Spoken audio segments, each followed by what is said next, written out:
Sunt Cristian Sima și vă aflați pe canalul Feed Your Greed. Suntem după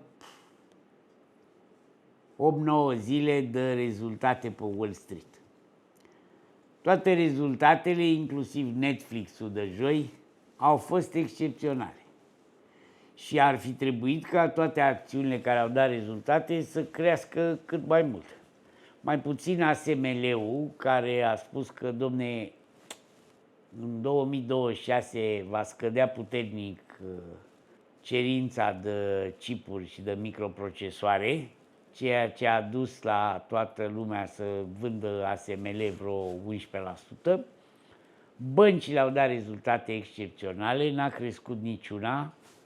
Până la urmă, după ce au scăzut o zi, două, au mai crescut ceva și sunt cam la nivelul la care erau înainte de știre, adică JP Morgan cu $2 mai sus, Bank of America cu $1 mai jos, cam tot pe acolo. Adică până acum toată lumea care a dat rezultate, inclusiv Netflix, care a făcut o creștere de 61% față de anul trecut și a scăzut 6%. Asta pentru că prețurile acțiunilor sunt atât de sus încât ele, ca să-și continuă galopul de sănătate, au nevoie de niște știri senzaționale. Nu-i suficient să faci de 30 de ori trecut 30% mai bine decât anul trecut, pentru că tu ai crescut cu 40-50% în ultimele 3 luni. Așa că față de anul trecut totul ar fi imposibil. Pe de altă parte, liniștea lui Donald Trump, care nu ne mai spune nimic despre tarifele pe care, vezi, domne, ar trebui să le pună pe 1 august, i-a amenințat pe toți cu tarife, nimeni nu mai crede în tarifele lui Donald Trump. Donald Trump se speră că pe 1 august o să mai prelungească tarifele astea încă o lună, 2-3, sau până la urmă o să suporte occidentalii, mai ales europenii, să înghită tarifele alea fără să pună și ei tarife la rândul lor, ceea ce nu cred că se va întâmpla. Cert e că e liniștea de dinaintea furtunii. Și piața a mai bătut niște recorduri, chiar și vineri S&P-ul s-a dus până la peste 6.300, a ajuns până la 6.320, adică maximul din toate timpurile. All-time high după all-time high. Au crescut și piața de criptomonede, nu numai Bitcoin, a crescut în premieră și Ethereum pe zvonul că Peter Thiel a investit enorm în Ethereum. Nu știm asta, dar se pare că a investit într-o firmă de tipul Microtechnology, cum a fost cu MSTR-ul, adică o firmă care cumpără Ethereum în speranța că o să crească și lumea plătește mai mult decât ar cumpăra Ethereum direct. Da, toate bune și frumoase, lumea e la mare, se uită cum îi crește portofoliul, cum câștigă pe zi ce trece și prețul acțiunilor se duce la stele. Acum urmează o săptămână destul de grea și mai ales cealaltă săptămână e și mai grea. De ce? Pentru că vin marile acțiuni care dau rezultate din Big Seven. Adică o să avem rezultate la Apple, la Microsoft, nu la Nvidia. Nvidia dă târziu, abia în august, la sfârșitul august, pe 24 august. Până atunci vom avea Microsoft, Apple, Amazon, Google, Oracle și el de târziu, Tesla care va da marți și așa mai departe. Cam toate companiile, în afară de Nvidia, cea mai scumpă companie din lume care valorează peste 1 trilion, vor da rezultate. A dat Berkshire Hathaway și a picat că de Berkshire Hathaway nu mai are acțiuni, are numai cash. Dar poate știe Buffett ce a făcut, pentru că dacă ne uităm un pic, e adevărat că Bank of America, poziție pe care a lichidat-o, e mai sus decât momentul în care a lichidat Buffett, dar la Apple, deși suntem înainte de rezultate, suntem cu $10 sub prețul la care a vândut Buffett. Și Buffett n-a vândut 1-2%, a vândut cam 18% din Apple la momentul respectiv. Și stă pe cash. Și toată lumea stă pe cash și așteaptă. Nu chiar toată lumea, pentru că dacă vă uitați, fondurile de investiții mai au 3-4% cash. Restul l-au băgat în acțiuni. Adică euforia e atât de mare încât toată lumea s-a aruncat să cumpere acțiuni. Pe de altă parte, există o statistică foarte interesantă care ne spune că prelungirea acestui rebound care de la 4.800 din aprilie a dus S&P-ul la 6.300 acum, vine din piața de retail. Adică mici investitori sunt foarte mulți și au scos economiile de frica inflației, de nemulțumiți de dobânzi, deși dobânzile sunt sus, și s-au aruncat pe acțiuni. De obicei, în momentul în care piața de retail e mai importantă decât piața instituțională, au loc și prăbușirile. Acum nu știu dacă vor veni în toamnă, eu continui să cred că o corecție majoră o vom avea în toamnă. La fel cum am spus că în aprilie corecția aia nu va ține mult, dar nu mă așteptam să batem alt record istoric. Mă aștept acum să mai batem niște recorduri istorice în iulie-august, dar în septembrie, octombrie, noiembrie să avem o viață grea. Asta pentru că povestea cu uite, tarifele nu sunt tarife, o să treacă la Donald Trump, ori nu le pune deloc și atunci ne întoarce la nivelul de la 1 ianuarie, ori le pune și le lasă, ceea ce nu s-a întâmplat până acum, că le-a pus și le-a retras, și atunci chiar avem un pericol inflaționist. Scandalul dintre Trump și domnul Powell va continua. Domnul Powell nu va micșora dobânzile, dar va spune că le va micșora de 2 ori până la sfârșitul anului, pentru că nu are ce să facă. Totuși presiunea inflaționistă este mică, chiar dacă lui e frică să tragă gloanțe, adică să reducă dobânda în momentul în care inflația încă există, e peste 2% și bursa e la stele, pentru că nu avem criză. Dar avem primul trimestru cu scădere economică 0,3% în Statele Unite și un al doilea trimestru ar fi o recesiune. S-ar decreta recesiunea, dar nimeni nu ia în considerare nici această recesiune, pentru că, de ce să o iau în considerare? Că o să treacă, e pasageră.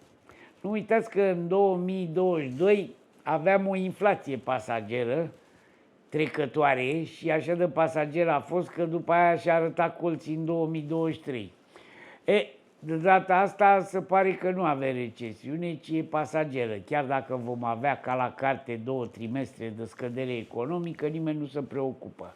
Retail sale-ul crește, Michigan Sentiment crește, e mult peste 50.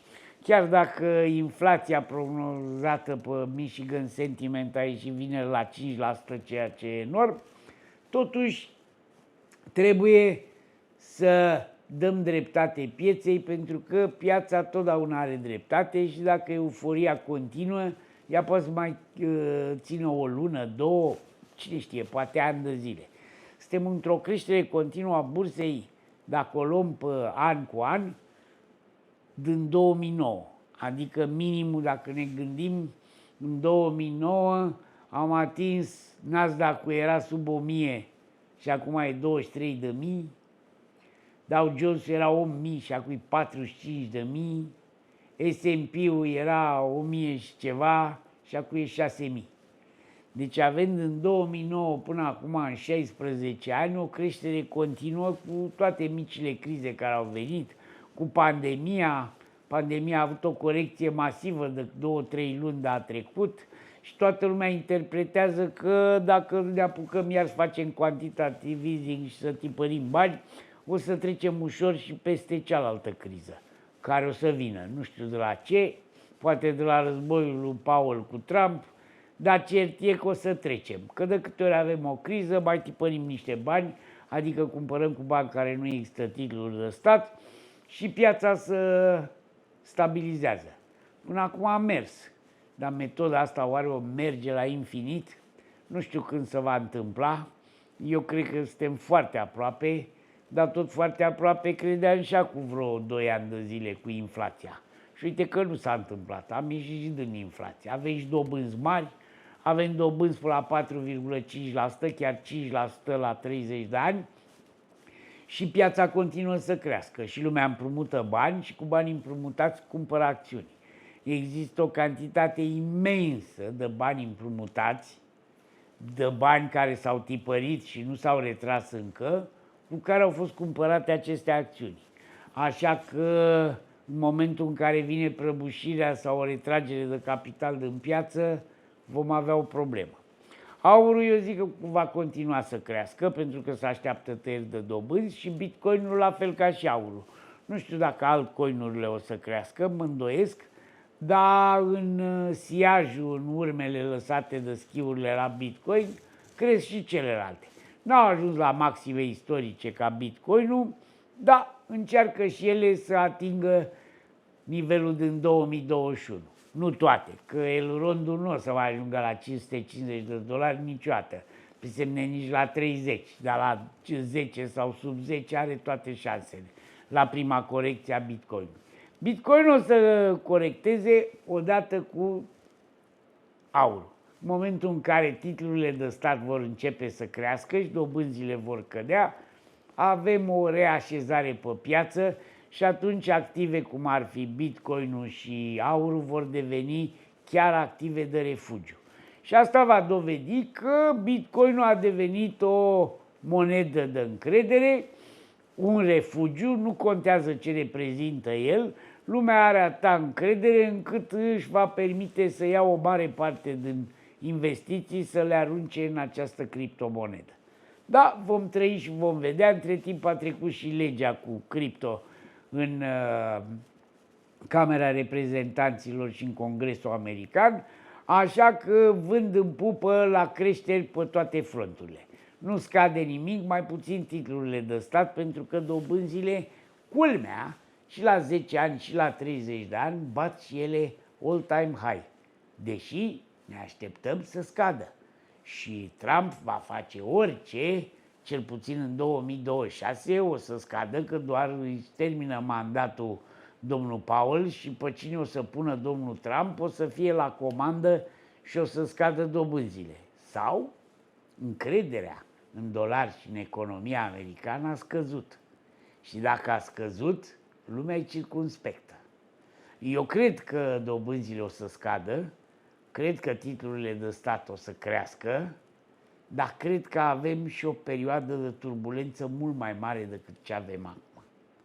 Vă promit săptămâna viitoare să fac și o analiză despre economia României și ce se întâmplă la noi și tot săptămâna viitoare sau cealaltă să facem o analiză și despre piața imobiliară din România, care interesează pe foarte multă lume și care și ea e ca făt frumos, crește într-o zi cât alți copii în 10 ani. Să sperăm că după o săptămână nu o să facă 70 de ani și o să moară. Toate bune, share, like, subscribe, mulțumesc că sunteți parte din auditoriul Feed Your Greed. Să fii vizibil în 2025 nu e esențial, e obligatoriu. Eu lucrez cu agenția de marketing și publicitate Magic 360 și rezultatele se văd în cifrele pe care le obțin pe TikTok, pe YouTube și pe toate rețelele mele de socializare. Agenția Magic 360 e specializată în podcasturi, e specializată în gestionarea conturilor de TikTok, Facebook, Instagram și YouTube. Intră pe Magic 360, spune-le că vii din partea mea și vei beneficia de o consultare gratuită pentru ceea ce tu ai nevoie. Share, like, subscribe.